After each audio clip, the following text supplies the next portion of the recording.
நண்பர்களை நீங்கள் பார்த்து கொண்டிருப்பது உங்கள் கௌசிகா ரிவ்யூ. சரி வாங்க வீடியோக்குள்ள போய் என்ன நடக்க போகுது அப்படின்னு சொல்லிட்டு பாத்தீங்கன்னா எல்லாமே ஒரு பக்கம் சுவாரஸ்யம் நிறைஞ்ச ஒரு தொடராக தான் நம்ம மல்லி தொடர் ஒரு பக்கம் டிக்குன்னு ரன் ஆகிட்டு இருக்குங்க. ஏன் எதனால சுவாரஸ்யமா இருக்கு அப்படின்னு சொல்லி பாத்தீங்கன்னா கரெக்டா நம்ம மல்லி இருக்காங்களா அவங்க இருந்து எப்படியாவது திரும்ப விஜய் வெளியே கொண்டு வரணும் அப்படின்னு சொல்லிட்டு நோக்கத்தோட நிறைய போராட்டத்தில் ஒரு பக்கம் ஸ்ட்ரகிள் எல்லாமே ஒரு பக்கம் ஹேண்டில் பண்றாங்க. ஆனா இந்த மாதிரி ஒரு தருணத்தில் தான் மிகப்பெரிய ஒரு சூழ்ச்சி மிகப்பெரிய ஒரு சூட்சமம் எல்லாமே நடக்குதுங்க. அப்படி என்ன நடந்துச்சு ஏது நடந்துச்சு ஏன் இந்த மாதிரி நான் சொல்றேன் அப்படின்னு சொல்லிட்டு பாத்தீங்கன்னா நம்ம விஜய் இருக்காருல அவர் வந்து பிரச்சனை பல கண்டு இருக்காரு. ஆனா எந்த ஒரு பிரச்சனையும் அவர் இது வரைக்கும் டைரக்டா ஃபேஸ் பண்ணதில்லை. ஏன் எதனால அப்படின்னு சொல்லிட்டு பாத்தீங்கன்னா வெண்பா பொறுத்த வரைக்கும் வெண்பா விஷயத்துல ஏதோ ஒரு பிரச்சனை வந்தா விஜய் அந்த இடத்துல உடஞ்சி போயிடுறாரு, நொறுங்கி போயிடுறாரு.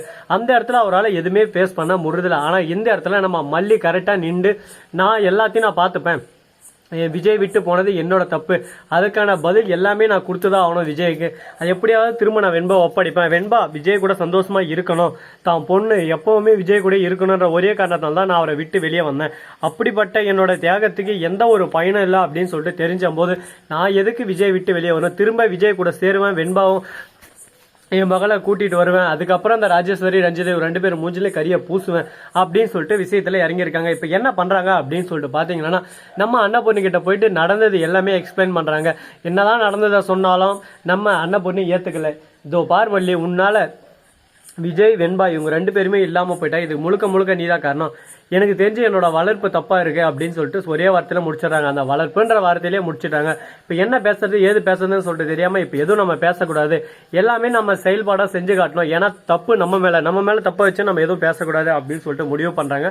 முடிவு பண்ணி இப்ப என்ன செய்ய போறாங்க என்ன பண்ண போறாங்க அப்படின்னு சொல்லிட்டு பாத்தீங்கன்னா எல்லாமே ஒரு பக்கம் நல்லதா தான் நடக்க போகுது, நல்லதே நினைப்போம் நல்லதே நடக்கும் அப்படின்னு சொல்லிட்டு கடவுள் மேல பாரத்தை போட்டு நம்ம நல்லதா நினைச்சா எல்லாமே நல்லதா தாங்க நடக்கும். அப்படி என்ன நடந்துச்சு ஏது நடந்துச்சு அப்படின்னு சொல்லிட்டு பாத்தீங்கன்னா நம்ம வெண்பா இருக்காங்கல்ல அவங்க இருந்து சரித்திரமே ஒரு பக்கம் திரும்பி பார்க்குற மாதிரி நிறைய விஷயங்கள் அந்த கதிரேசன் கிட்ட பண்ணிட்டாங்க. கதிரேசன் சாப்பாடு எடுத்து வந்து கொடுத்தா எதுவும் சாப்பிட, ஸ்கூலுக்கு போல எந்த ஒரு ரெஸ்பான்ஸும் இல்லை. கதிரேசனுக்கு ஒரே பயம் இப்ப.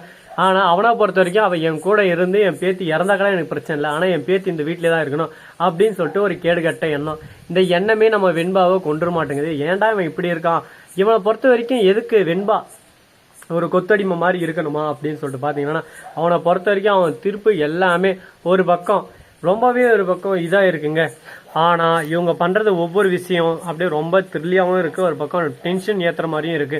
டென்ஷன் எவ்வளவுதான் வந்தாலும் எல்லாத்தையும் நாம தான் சமாளிச்சாகணும். பிரச்சனைன்றது வாழ்க்கையில வரும், வராமலாம் இருக்காது. ஆனால் அது பிரச்சனை எப்படி ஃபேஸ் பண்ண போறோம், என்ன பண்ணி அதை நம்ம வெளியே கடந்து போக போறோம் அப்படின்னு சொல்லிட்டு நிறைய விஷயங்கள் நம்ம யோசிச்சே ஆகணுங்க. யோசிக்காம ஒரு தப்பு நம்ம வாழ்க்கையவே திருப்பி போட்டுரும். அந்த மாதிரி தான் நம்ம மல்லி யோசிக்காம ராஜேஸ்வரி ரஞ்சிதத்தை நம்பி செஞ்ச ஒரு விஷயம் இவங்க வாழ்க்கையை திருப்பி போட்டுருச்சு. இப்ப நம்ம விஜய் ஜெயில கழுத்தின்னு இருக்காரு. விஜய் போய் பார்த்து எல்லாமே சொல்லலாம்னு சொல்லிட்டு விஜய் போய் பார்த்து சொல்றாங்க, இதோ பார் மல்லி உன் மேல எந்த ஒரு கோபமும் இல்லை, ஏன்னா இதுக்கு முன்னாடி நான் இந்த மாதிரி சூழ்நிலை உன்னை விட்டு போயிருக்கேன், நீ இந்த மாதிரி சூழ்நிலை நின்று இருக்க, அதனால நான் இந்த இடத்துல நான் பேசுறது எந்த ஒரு பிரயோஜனமும் இல்லை, என்ன நடந்தாலும் நல்லதுக்கே அப்படின்னு சொல்லிட்டு நான் நல்லதை மட்டும் தான் பார்த்தாகணும். இப்போதைக்கு உன்னை பத்தி நான் யோசிச்சுன்னா கண்டிப்பா அது நடக்க போறதில்ல. வாழ்க்கையில கஷ்டம் வரும், நான் வராதுன்னு சொல்ல, ஆனா எல்லாத்தையும் நாம எதிர்பார்க்கிற மாதிரியே இருந்துராது. அதுக்கான தருணம் அதுக்கான இடம் நாம கொடுத்ததுனால நம்மளுக்கு இந்த பிரச்சனையை நாம கொடுக்காம எல்லாமே நம்மளால முடியும் அப்படின்னு சொல்லிட்டு இருந்தா இப்ப எந்த ஒரு பிரச்சனையும் இல்லைங்க. அது மட்டும் இல்லாம நம்ம விஜய் இருக்காருல்ல அவர் வந்து மல்லிகிட்ட நீ திரும்ப வந்தாலும் எனக்கு பிரச்சனை, வரலாலும் பிரச்சனை, ஒரே வாரத்தில் முடிச்சுட்டு உள்ள போயிடுறாரு. இப்போ மல்லி அழுந்துட்டே ஒரு பக்கம் எப்படியாவது வெண்பாவை திரும்ப கூட்டினாருன்னு சொல்லிட்டு மேல்முறையீடு பண்ணணும்னு கேஸ் போடுறாங்க. நீங்க தானே கோர்ட்ல வந்து இந்த மாதிரி எனக்கு டைவர்ஸ் வேணும்னு சொல்லிட்டு நோட்டீஸ் கொடுத்தீங்க, நீங்களே கொடுத்துட்டு நீங்களே இப்ப எப்படி இந்த மாதிரி சொல்லலாம் அப்படின்னு சொல்லிட்டு கேட்கறாங்க. இது எதுக்குமே எனக்கும் இதுக்கும் எந்த சம்மந்தம் இல்லை, இது எல்லாமே என்னை சுத்தி செய்யப்பட்ட சூழ்ச்சிகள், இந்த சூழ்ச்சிகளுக்கு நடுவில் நான் மாட்டின்னு இருக்கேன்னு சொல்லிட்டு சொல்றாங்க. இதை கேட்டதை என்ன பேசுறது ஏது பேசுறதுன்னு சொல்லிட்டு தெரியாம குழப்பமா தான் இருக்கு. குழப்பங்கள் நிறைந்த இந்த இடத்துல என்ன பண்ண போறாங்க, அதிர்த்து ஏது பண்ண போறாங்க, இந்த பிரச்சனை இப்படியே தான் ஒரு பக்கம் போகுமா அப்படின்னு சொல்லிட்டு பார்த்தா பிரச்சனை கண்டிப்பா தீர்வு கிடைக்கும். அந்த தீர்வு எந்த விதத்தில் கிடைக்க போகுது எப்ப கிடைக்க போகுது அதுதாங்க கேள்விக்குறியா இருக்க போகுது. முடிஞ்ச வரைக்கும் முயற்சி பண்ணாம எந்த ஒரு தீர்வும் நம்மளுக்கு கிடைச்சிடாருங்க. அதனால முயற்சி திருவினையாக்கும்னு சொல்லிட்டு சும்மா ஒன்றும் சொன்னதில்லை. அதனால எவ்வளவு முடியுமோ அவ்வளவு முயற்சி பண்ணி நாம ஜெயிக்கிறதுக்கான வழியை நம்ம தேர்ந்தெடுத்து தான் ஆகணும். சரி, இதுக்கப்புறம் இதை பத்தி நம்ம சொல்லி ஒரு பிரோஜனம் இல்லை, ஏன்னா அடுத்து என்ன பண்ணலாம் ஏது பண்ணலாம்னு சொல்லிட்டு தான் நம்ம திங்க் பண்ணி ஆகணும். அதை விட்டு இதை பத்தியே நம்ம பேசியிருந்தாலும் ஒன்றும் நடக்க போறதில்லை அப்படின்னு சொல்லிட்டு நாமளே ஒரு பக்கம் முடிவு பண்ணியாச்சு. இதுக்கப்புறம் என்ன நடக்க போகுது ஏது நடக்க போகுது அப்படின்னு சொல்லிட்டு பாத்தீங்கன்னா நம்ம விஜய் இருக்கார்ல அவரு தரமான ஒரு சம்பவம் செஞ்சுட்டாருங்க. என்னன்னு சொல்லிட்டு பாத்தீங்கன்னா ஜெயில இருந்து தப்பிக்க முடிவு பண்றாரு. தான் பொண்ணை காப்பாற்றணும் எப்படியாவது, தான் பொண்ணு அவங்க யூஎஸ் கூட்டின்னு போயிடுவாங்க. யூஎஸ் கூட்டின்னு போயிட்டா ஒண்ணுமே பண்ண முடியாது, அதுக்கப்புறம் வெண்பாவை பார்க்க முடியாது. வெண்பா என்னோட பொண்ணு, நான் கண்டிப்பா இதை எப்படியா தடுத்து நிறுத்துவேன் அப்படின்னு சொல்லிட்டு ஒரு முடிவு எடுத்திருக்காரு. தவறான முடிவு தான். ஆனா இதனால பின்விளைவுகள் நிறைய இருக்க போகுது. இந்த பின்விளைவுகளை எப்படி சமாளிக்க போறாரு, என்ன செய்ய போறாரு, ஏது செய்ய போறாருன்னு சொல்லிட்டு தெரியலங்க. பார்ப்போம். என்ன வேணாலும் செய்யலாம், ஏது வேணாலும் செய்யலாம். ஆனா அது எப்படி கொண்டு போக போறாரு, எப்படி செய்ய போறாரு, அதுதாங்க முக்கியமான ஒரு பாயிண்ட் ஆஃப் த மேட்சா இருக்க போகுது. ஸோ நண்பர்களே, இந்த வீடியோ பிடிச்சிருந்தா லைக் பண்ணுங்க, கமெண்ட் பண்ணுங்க, ஷேர் பண்ணுங்க, டிண்டிங் பெல்லை தட்டி விட்டு போங்க.